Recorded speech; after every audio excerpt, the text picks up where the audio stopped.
Alright, I'm going to tell you about my day. It's midnight on the 16th, June 16th. I've been awake now 27 hours. No. Yeah, pretty close. 27 hours. So I started my day. I was supposed to relay in Rochelle, Illinois at 4:30 in the morning. I woke up at midnight yesterday instead. So I did what I usually do when I wake up too early. I got up, I cleaned my truck, I went and took a shower, I took the dog for a walk, sat around and killed time for 3 hours. The relay driver comes up 3:30 in the morning, just like that, on the, like right there. This is where I lay my head, on the door. That's how he comes and tells me he's here. It's a, and I get out of the truck. I'm trying to keep my cool because last thing I need is to get into some fight with somebody I don't know. So I get out of the truck. It's like, hi, and he's looking at me all kinds of crazy eyed. And I'm like, dude, you could knock. It's like, I did. It's like, no, you pounded on the door. You about gave me a heart attack. Couldn't just knock gently. He says, he kind of looks at me like he's confused. He's like, oh, I must have just thought I was back overseas or something. I'm like, oh, okay, fine, bud. And I took the bills from him, and he's just one of those guys that immediate victim mentality. Immediate. Like, oh, it wasn't my fault that I was being a dick while banging on your door. It's because I'm PTSD. So, okay. You do you, buddy. So, if I like tired, like I said, 27 hours. So, that's how my day started. Woke up several hours early. Crazy guy banging on my door, acting like it was my fault that I was confused as violence. So I hook up to the trailer, and immediately the lights aren't working on the trailer. Immediately. So I'm jacking around with the pigtails where the power gets put to the trailer lights. And I finally get the lights to come on. It took me like 15 minutes to figure out what was wrong with that. And I get going down the road, and all day my dashboard keeps lighting up. It says active cruise control is not available. There's a problem with the ABS system. You need to get service. And every time it pops up, I can feel my truck. Like, almost feels like if you've ever been in a car that's misfiring, it feels like that. But I'm driving a semi-truck, so there's no misfiring to be had. So it's like it'll pop up, and then it'll feel like my truck lurches forward. It's doing it all day long, and I called it in. No, I didn't call it in yet. I went ahead and delivered the load to Kansas City, and I was supposed to be done for the day at noon. It gets to Kansas City, and I'm like, all right, I'm done with it. I'm not even gonna mess with it today. I'll just figure out what's going on with it tomorrow. About the time I drop my load off in Kansas City, R&L, excuse me, I get a message on my Qualcomm. If you don't know what a Qualcomm is, it's this. It's a fucking ancient computer system made for truck drivers. That's the only place you'll ever see that piece of crap equipment. It's in every semi-truck just about in the country. So a message comes across, need you to drop the load in Arnell in Kansas City. Bobtails, we have a drop yard in Kansas City. Pick up another load there. Take it to a receiver we have in Edwardsville, Kansas, which is all around Kansas City. Not a big deal. I'm a little irritated because I'm like, all right, I've already been up at this point for 18 hours. And I was like, but fine, yeah, we'll do that. So I dropped my load in Kansas City. I bobtail 18 miles to Kansas City. And that's when when I pull into the drop yard, there's another driver drives for my company sitting in there. As soon as I get out of the truck, he's meeting me there to complain about the company, which is the thing that truck drivers do to other truck drivers, especially when you work for the same company. It's like the moment they see you, and I get it because we don't get to talk to a lot of people. I mean, I'm sitting here talking to myself on a camera to tell YouTube. So I understand it. But I mean, as soon as I hit the floor, this old dude just out of his truck and standing next to my door, complaining about the fact that he's not going to get home when he wants to be home and all that. So I'm it's like in the middle of him just kind of interrupting my day, me trying to get done. Remember, I'm trying to get to bed. So in the middle of all that, I'm like, all right, dude, you got to walk and talk because I got stuff to do. I'm glad to listen to you, but I gotta at least hook up to this trailer while we're talking. And he follows me over, and I hook up the trailer.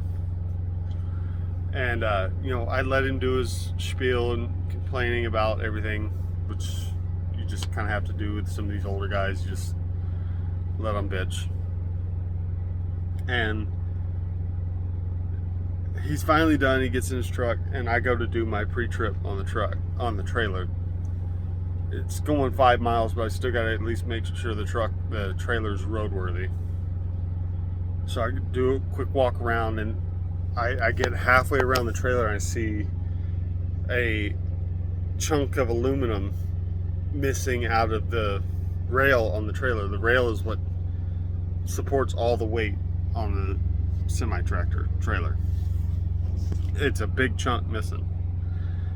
So I walk up and I look under, and then there's obvious, whoever had the trailer before me ran this trailer up on one of these like safety, like painted yellow. You ever see the yellow painted concrete poles?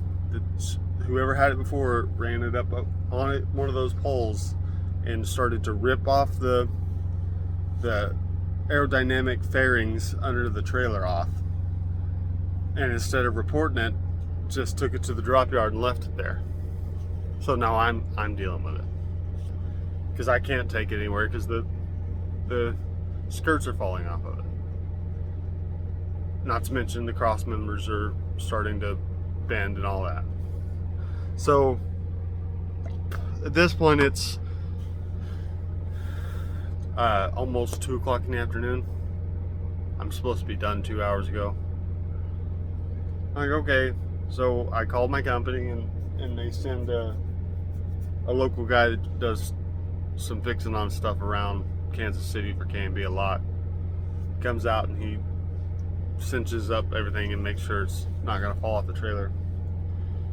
I'm supposed to take that loaded trailer now to its receiver in Kansas City or Edwardsville and pick up an empty trailer, take up my 10-hour break, go pick up in Edwardsville, Kansas, or Edgerton, sorry. And so I get there, and everybody's got their COVID rules.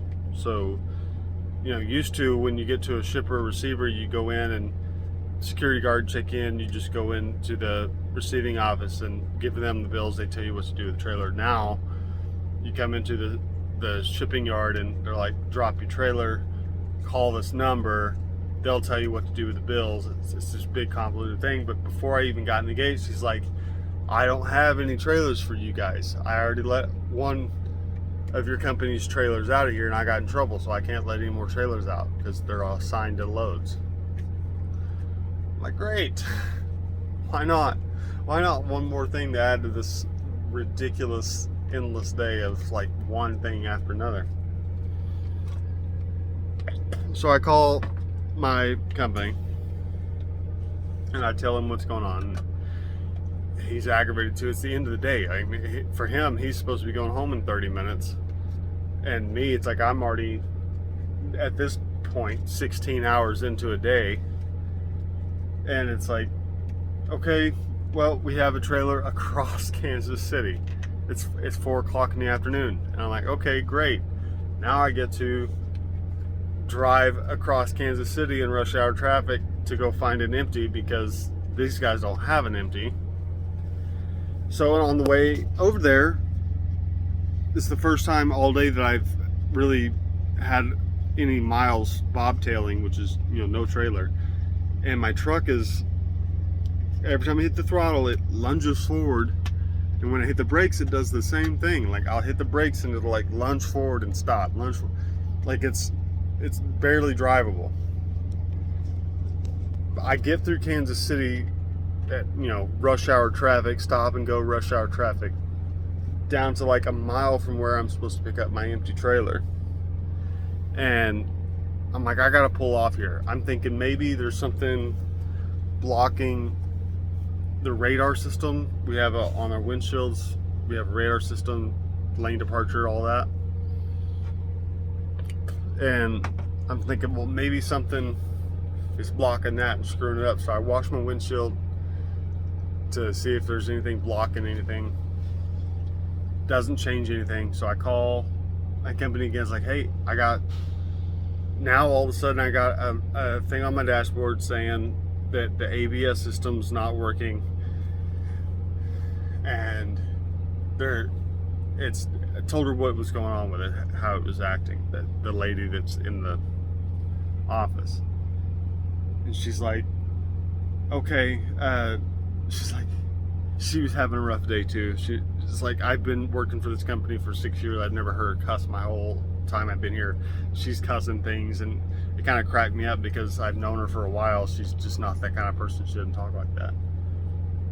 And she's like, all right, well, just go check in at the Freightliner place in Kansas City. And she's like, with these kinds of problems, it usually takes, you know, a whole day to get figured out. So go over there and we'll get you a hotel room and we'll figure it out tomorrow.